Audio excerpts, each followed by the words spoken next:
Ne faites pas ça. Ne haïssez pas les étrangers. Et d'ailleurs, à propos du Rwanda, ça ne sert à rien de regarder le Rwandais comme un ennemi. Non.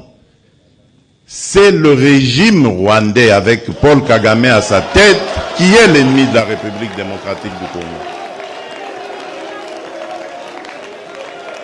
Les Rwandais et les Rwandaises sont nos frères et sœurs. Et d'ailleurs, ils ont besoin de notre aide parce qu'ils sont muselés. Ils ont besoin de notre aide pour se libérer.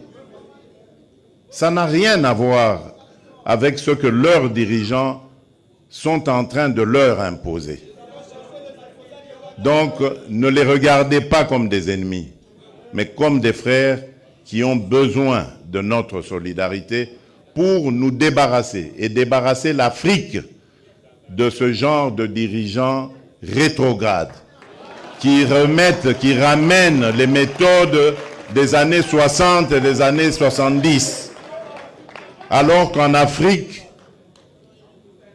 on avait décidé de mettre fin au bruit des armes. Si vous vous rappelez, ceux qui suivent un peu, c'était 2020, il fallait taire les armes en Afrique pour que l'Afrique passe à autre chose, comprenne qu'elle est la dernière de la classe dans le monde parce que, justement, à cause des guerres et des divisions, nous nous étions entendus comme ça.